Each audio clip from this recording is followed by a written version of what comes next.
Well,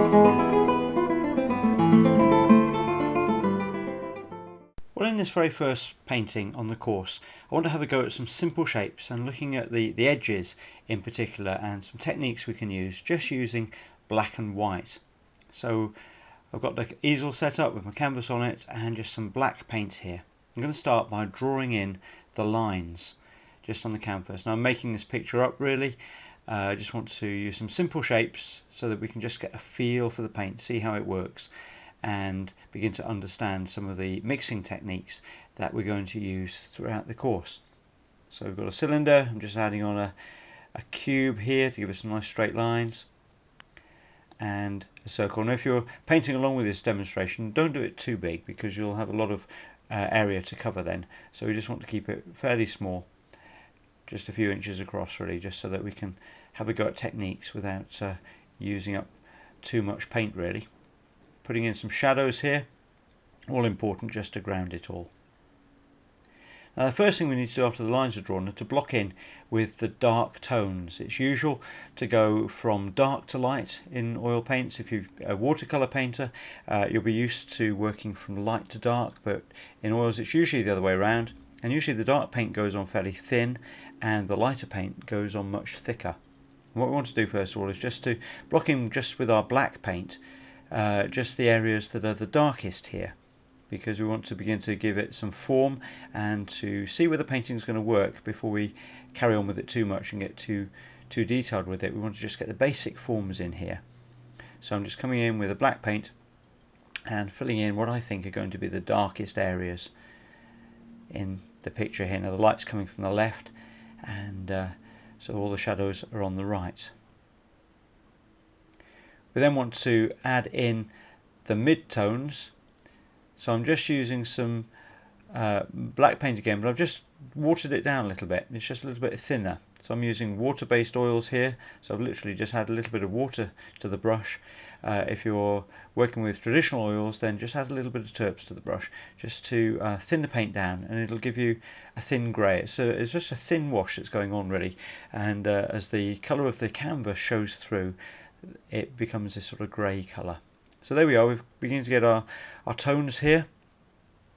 The dark and the light just wash off my brush and give it a good old dry on a piece of cloth. With water-based oils is so much easier to do that than with terps.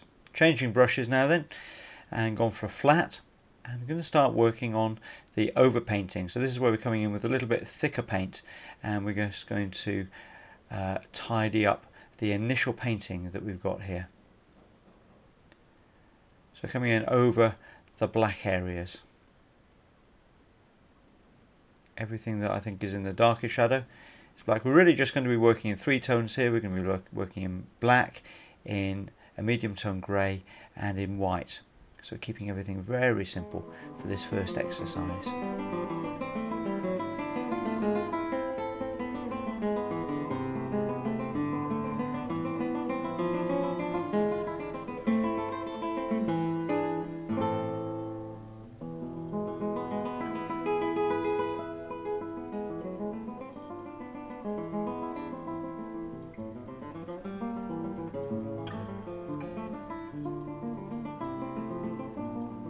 So that's all the black areas just about done, and I want now to mix up a grey, so I'm going to go with a little bit of white in with the black, mix that together.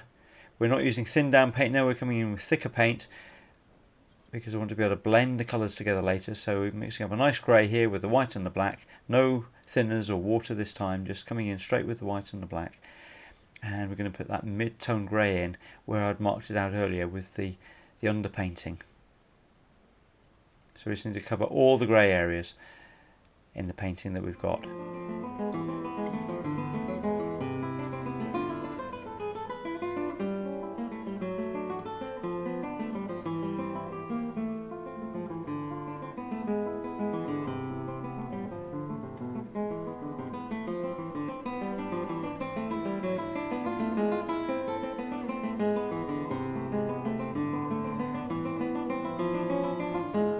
Again, when we finish with that, I just need to clean up the brush, which I'm going to do in water again with the water-based oils.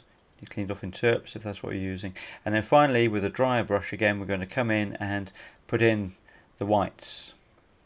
So we're not leaving the white of the canvas. In watercolour you'd always leave the white of the paper, but we're just going to come in with white paint.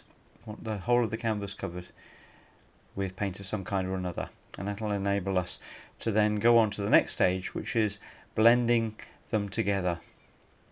Now for some of these lines and things we want to get a nice blended effect, nice smooth effect, a transition from one colour to another. So I'm just working over with a fairly clean brush. I keep wiping it on a rag and cleaning it. I want to get this effect of blended edges. Keep cleaning the brush on a rag, come back in and just wipe over those areas just to allow the different tones to blend together in the painting.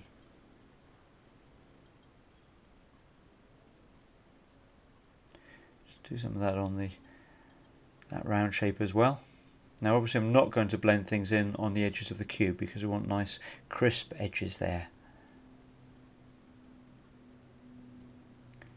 Coming in with a slightly smaller brush just to do any sort of tidying up that needs to be done. There we go. So we've got smooth edges here blended together, we've got crisper edges around the edges of the cube. Notice how those two shapes are joined together, and we've got again sort of smooth edges around the light there. Finally we want to come in with a fairly dry brush, so I've just got a little bit of paint on the brush and just going to pull out these sort of feather shapes. So as the brush is coming over the canvas, it's producing a ragged edge, really, because there's not thick paint on there. There's just enough to pull out, make that shape, and to create these ragged edges. So we've got smooth edges blended together, we've got crisp edges, and we've got broken edges, all working together in this painting. That's the effect that really wanted to achieve. And there's the finished painting. So why don't you have a go at that and see how you get on.